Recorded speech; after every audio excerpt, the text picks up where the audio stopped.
तो नमस्कार आप सभी को। संडे का दिन, मौज मस्ती का दिन और साथ ही अगले वीक की तैयारी करने का भी दिन। तो तैयारी तो करनी पड़ती है शेयर बाजार में काम करने वालों को। तो तैयारी हमने जो की है उसमें आज हम देखेंगे कि निफ्टी अगले वीक में कैसे काम कर सकता है, बैंक निफ्टी कैसे काम कर सकते हैं और डेटा क्या बता रहा है। डेटा को हम पढ़ेंगे। डेटा में क्या क्या पढ़ेंगे? डेटा में हम पढ़ेंगे कि एफआईआई ने, देखिए एफआईआई ही ड्राइव करते हैं इस समय मार्केट को। एफआईआई मार्केट को चलाएंगे तो चलेगा, गिराएंगे तो गिरेगा।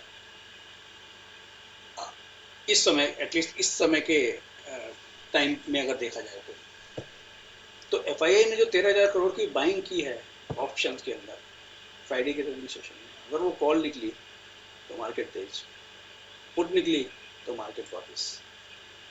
इससे पिछले ट्रेडिंग सेशन में इन्होंने 45,000 करोड़ की बाइंग की थी ऑप्शन में। कुछ समझ में नहीं आता क्या किया इन्होंने, लेकिन जब एनालाइज किया तो पता लगा भाई साहब 40 लेकर गिर गया मार्केट। तो एफआईआई की एक्टिविटी पे हमने बहुत क्लोज नज़र रखनी है, उसी के मद्देनज़र अब इस वीडियो में हम बात करेंगे, दो ही बात करेंगे बस। एक तो 13,000 करोड़ की बात करेंगे और एक बात करेंगे हम निफ्टी के जो 15 टॉप पार्टिसिपेंट्स हैं उनमें कैसी हरकत रही, वो बात करेंगे।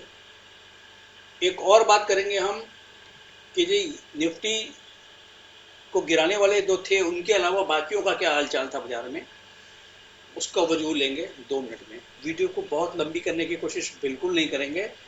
तो चलिए फटाफट शुरू करते हैं, बात आपको समझाते हैं और वीडियो को क्लोज करते हैं। लेकिन आप चैनल को सब्सक्राइब जरूर कर लिया करो भाई साहब, क्योंकि आप लोग भूल जाते हो। ठीक है, तो ये देखिए हमने क्या किया कि हमने तीनों इंडेक्स के, जहाँ पे क्लोज हुए तीनों इंडेक्स, उसके ऊपर के 5 स्ट्राइक प्राइस और नीचे के 5 स्ट्राइक प्राइस का डेटा लगा लिया स्क्रीन पे एक्सेल में इंपोर्ट करके एमएससी के साइट से। अब ये हरे रंग से जो हमने ये हाईलाइट किया हुआ है, ये क्या है? जो हरे रंग से हमने हाईलाइट किया हुआ है ये वो है कि जिन जिन स्ट्राइक प्राइस पे ज़्यादा काम हुआ। ठीक है, अब फाइनली रिजल्ट क्या निकला? रिजल्ट ये निकला कि ये 78,000 करोड़ का चेंज इन ओपन इंटरेस्ट हुआ तीनों इंडेक्स में कॉल साइड में, और 27,000 करोड़ का चेंज इन ओपन इंटरेस्ट हुआ पुट साइड में, तीनों इंडेक्स को मिला करके। अब हम समझेंगे कि ये हुआ क्या। देखिए हमारी एनालिसिस में ये 1,17,000 19,800 वाली स्ट्राइक प्राइस पे और 19,900 वाली स्ट्राइक प्राइस पे 1,48,000, ये जो कॉन्ट्रैक्ट थे ये बाइंग का सिग्नल दे रहे हैं। और इधर पुट साइड में जो सबसे बड़ा 64,291 कॉन्ट्रैक्ट 16,650 के स्ट्राइक प्राइस पे जो काम हुआ है, एडिशन हुआ है, ये सेल का सिग्नल दे रहे हैं। मतलब पुटें बेची गई और कॉल खरीदी गई एफआईआई द्वारा। ऐसा हमें लगता है। ऐसा क्यों लगता है ये बताने के लिए हमको खोलना पड़ेगा चार्ट। चार्ट खोलते हैं, चार्ट खोलते हैं। एक 19,800 की स्ट्राइक प्राइस को खोल लेते हैं। निफ्टी 19,800 की कॉल साइड की स्ट्राइक प्राइस एक्सपायरी 27 जुलाई को, उसको खोल लेते हैं। क्या काम हुआ इसके अंदर देखिए, खुल गया जी।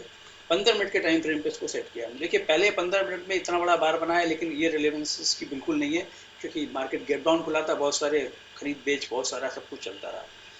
पूरे दिन ऐसे ही चलता रहा, एक रेंज में ही रहा, खरीद बेच होती रही, कितनी सारी ग्रीन कैंडल्स, ग्रीन बार्स बने हैं। लेकिन इन सबसे ज़्यादा इंपॉर्टेंट है लास्ट के दो ग्रीन बार, जो कि बाइंग का सिग्नल दे रहे हैं। यहाँ प्राइस भी बढ़ा है और वॉल्यूम भी बढ़ा है। इसका मतलब कॉलें यहाँ खरीदी गई हैं और एफआईआई भी का डेटा भी खरीदने का ही आया है। तो इसकी पुष्टि यहाँ से होती है।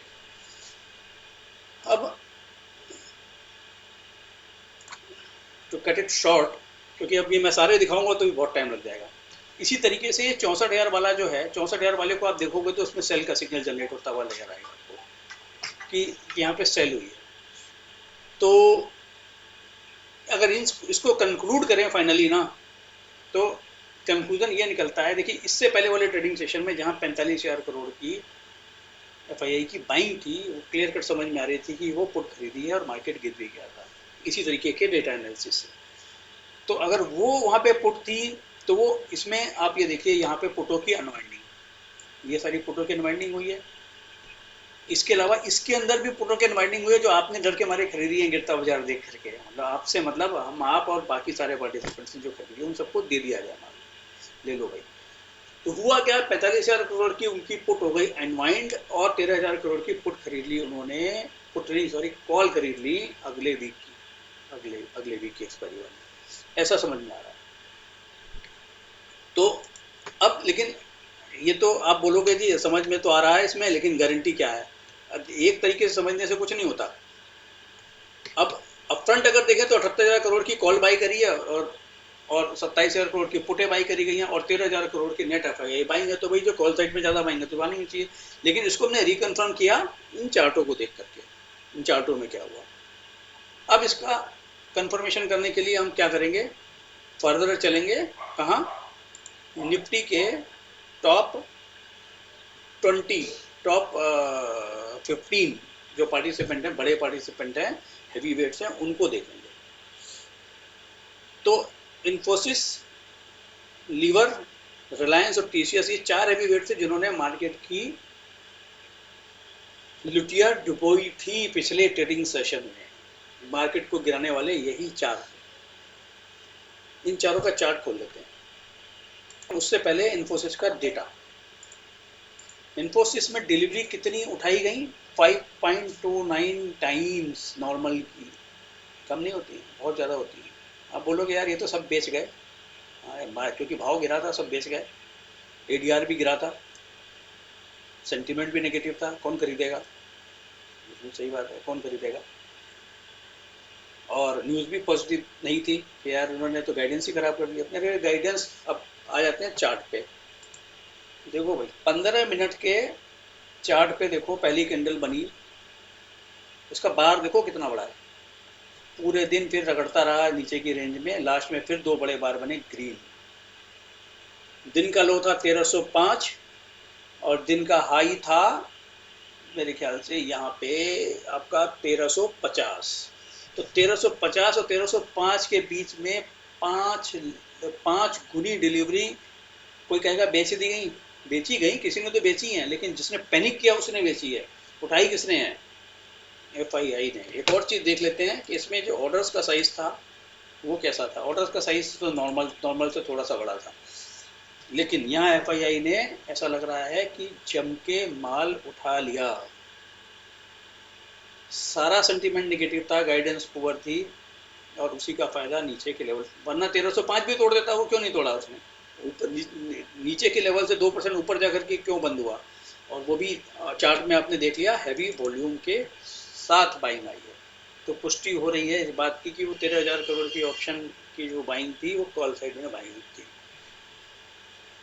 दूसरा चार्ट देख लेते हैं, रिलायंस को देख लो। रिलायंस का 15 मिनट का चार्ट लगा लो आप, क्या देखता है आपको? 2584 पे खुलता है पहली कैंडल में और 2616 रुपए पे बंद होता है। सारा माल उठा लिया गया, सारा माल उठा लिया गया, सारा माल। आखिरी के 2 कैंडल में भी खूब जम के माल उठाया गया, यहाँ भी माल उठा लिया गया। माल कौन उठा रहा है? एफआईआई जब भी माल उठाते हैं ना तो ऐसे नहीं उठाते कि यार हम इवैल्यूएशन देख लें, ये पी देख लें और ये रिजल्ट देख लिए, ऐसे नहीं उठाते। वो उनका आउटलुक होता है लंबा, और वो लंबे आउटलुक से काम करते हैं और वो वैल्यूएशन को स्ट्रेच करते ही करते हैं, और उनको तो माल उठाना ही है। अब उनको गिरते हुए भाव पे माल मिल रहा है इस नेगेटिव सेंटीमेंट की वजह से, तो उनके लिए तो सोने पे सुहागा है, वो तो खरीद ही रहे हैं। अब तीसरे की बात कर लेते हैं, टीसीएस की बात मैं अब चार्ट नहीं दिखाऊंगा, बहुत वीडियो लंबा हो जाएगा, ना लीवर का भी नहीं दिखाऊंगा, हालांकि दोनों आप देखोगे तो ऐसे ही दिखेंगे। एल में हमने आपको पिछले सेशन में बताया था कि भाई देखो ये निफ्टी को संभालने के लिए इसको आगे आना पड़ेगा, क्योंकि बाकी जगह तो खराबी हो गई है, तो आ गया ही आगे। हमने बोला था बिना वॉल्यूम के थोड़ा सा गिरा है ये, लेकिन ये ऊपर आ जाएगा, ये आ गया ऊपर। लेकिन क्या ये टिकेगा ऊपर? थोड़ा डाउट होता है। प्रॉफिट बुकिंग इसमें आएगी, आनी चाहिए।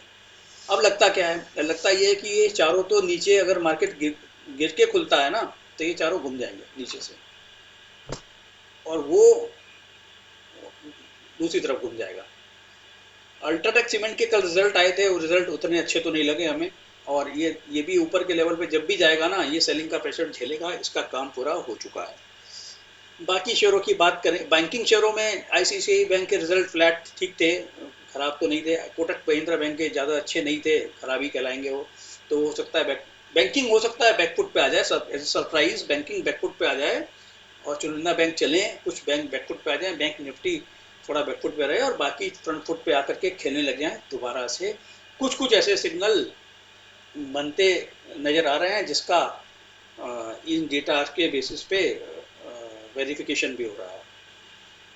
तो ये तो रही बात इसकी। अब तीसरी बात जो हमें करनी थी कि मार्केट कैसा रहा था। भाई देखो, मार्केट जब आप 200-250 पॉइंट निफ्टी अगर गिरता है ना, तो तबाही मचनी चाहिए, लेकिन तबाही मार्केट में नहीं मची थी। सिर्फ 124 शेयर गिरे थे F&O के, और 64 फिर भी हरे निशान में थे।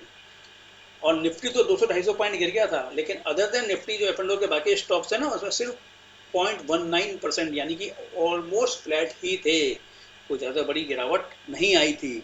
इसका मतलब यह है कि सिर्फ निफ्टी में खराबी थी, इन्फोसिस और कुछ इन्फोसिस के पीछे पीछे TCS में, और रिलायंस और लीवर की वजह से, और इसके अलावा कोई सिग्निफिकेंट खराबी नहीं थी। तो ये सब कुछ देखते हुए हमारा जो कंक्लूजन है, थोड़ा सा ये बन रहा है, मार्केट कॉन्ट्ररी जाकर के, मार्केट के जो डेटा बन रहा है, हम क्या कॉन्ट्ररी जाएंगे, डेटा जो बता रहा है वो ये बता रहा है कि यहाँ से ये निफ्टी फिर से घूमेगा, घूमने की तैयारी कर रहा है। तो बस यही हमारा कंक्लूजन है निफ्टी की परफॉर्मेंस को लेकर के, जो नेक्स्ट वीक में निफ्टी की आ सकती है। आपको ये एनालिसिस कैसी लगी भाई? हमने तो इसमें काफ़ी टाइम लगाया है, और एनालिसिस आपको अच्छी लगी हो तो लाइक शेयर कर लेना, आप कमेंट में बता देना कैसी लगी, और क्या आप हमारी इन एनालिसिस का फ़ायदा उठा पा रहे हैं अपनी ट्रेडिंग में, अपनी इन्वेस्टिंग में। और अगर उठा पा रहे हैं तो भी बताइए, और नहीं उठा पा रहे तो और हमसे क्या चाहते हैं वो भी बताइए, जिससे हम उसको भी इनकॉर्पोरेट कर पाएँ। Thank you very much. Happy Sunday.